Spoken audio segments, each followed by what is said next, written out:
Oi, turminha! Hoje em História nós vamos continuar falando sobre patrimônio histórico e cultural. Tem muitas páginas aí, mas a maior parte delas é só para ler. São poucos exercícios, tá bem? E eu vou ler, contar a história para que vocês não tenham necessidade de ler tantas folhas assim, tá bom? Nós vamos falar sobre patrimônio histórico e cultural, falando sobre os marcos de memória que existem em cada cidade. E aí, na página 191 do livro de História, vem falando sobre o Monumento à República que tem no centro de Belém. Depois, na página 192, traz no bairro do Ipiranga, lá onde fica o Museu do Ipiranga, em São Paulo, um monumento à independência. Em São Paulo, a cidade que nós moramos, existem muitos monumentos, inclusive ali perto do Parque do Ibirapuera. Se vocês passearem por ali, vocês vão ver que existem muitos monumentos que contam a história e memória do passado. Aí tem aí também, na Paraíba, Pedra do Reino, a próxima foto. E o monumento ao imigrante em Vitória do Espírito Santo. Existem dois tipos de patrimônio. Existem os bens materiais e os bens imateriais. Quando nós falamos desses monumentos, nós estamos falando dos bens materiais, aqueles que nós podemos pegar, que é uma matéria. E também existem os bens imateriais, que eles estão ligados às tradições, às crenças de cada povo. Então, patrimônio é tudo aquilo que dá identidade a uma sociedade ou que revela o seu modo de ser e viver. Está bem? Então, nós vamos ver aqui. Vimos os bens materiais, que são os monumentos, as próprias casas que contam a história daquele povo. E nós vamos ver agora os bens imateriais. Então, um dos bens imateriais da página 193 é a capoeira. Vocês sabem que nós já tivemos aula de capoeira o ano passado, né? Para quem está chegando esse ano. É formada uma roda e existem vários movimentos com cantoria. Geralmente a capoeira, ela veio lá da Bahia, né? E hoje ela está no Brasil inteiro e em inúmeros outros países também, que foi uma herança dos africanos. Nós vamos ter lá no Nordeste, lá na parte da região ali de Recife, o frevo. Então, é um carnaval, né, que existe uma dança em que se faz com guarda-chuvinha e as pessoas dançam ali. Nós vamos ter lá em Belém do Pará, lá em cima, no norte do país, uma festa religiosa chamada de Círio de Nazaré. É uma das maiores festas do mundo. Reúne milhares e milhares de pessoas. Depois nós vamos ter a arte da pintura, que é a arte Kusiawa, que é usado pelos índios do Amapá. Está presente em 48 aldeias, onde vivem mais de 1.000 índios, que é a arte de pintar o corpo. Aí nós temos aqui, na página 195, começam os exercícios.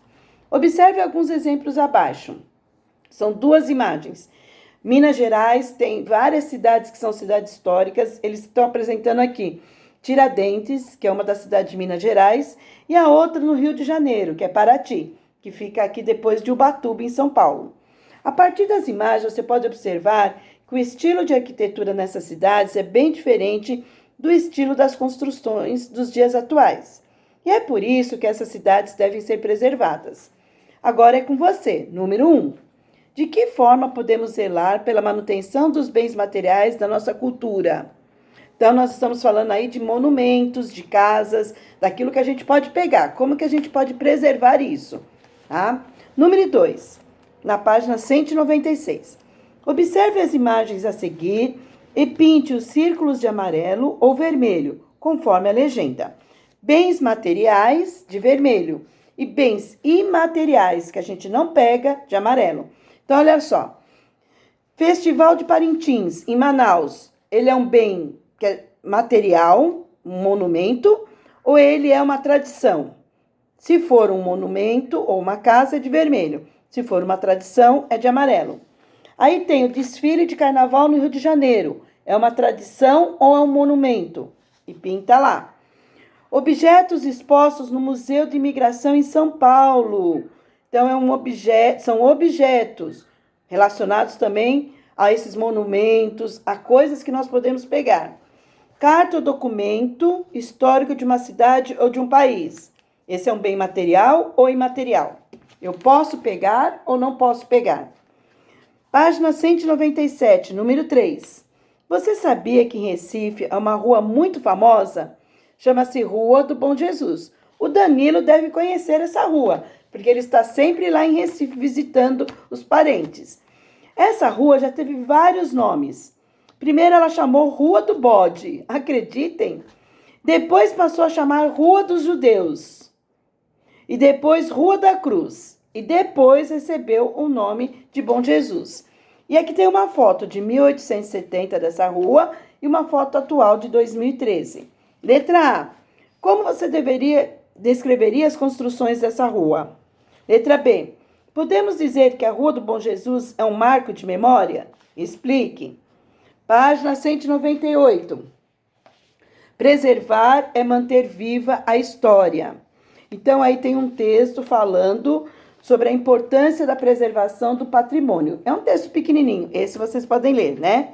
E na página 199, está dizendo para vocês procurarem um monumento, uma construção, uma igreja no bairro de vocês, que vocês devem frequentar, e falar sobre esse monumento, então, que é um patrimônio cultural da sua cidade.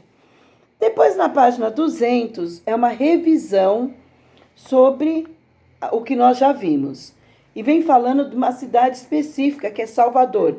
Inclusive, nós já mostramos até um vídeo referente a isso. E fala sobre o patrimônio cultural e histórico de Salvador, os bens materiais e imateriais da cidade, né? Vem aí falando dos bens materiais, o Farol da Barra, o Elevador Lacerda, o Pelourinho.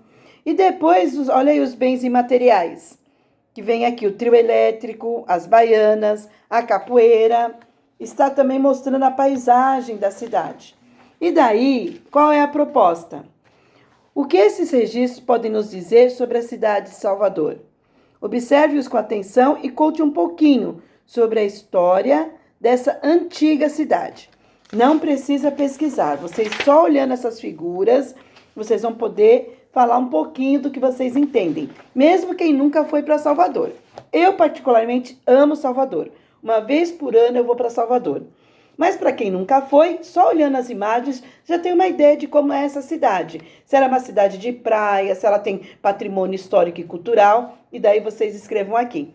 Encerramos as atividades de história e amanhã, então, eu vou pegar os livros para corrigir tudo, está bem? Um abraço!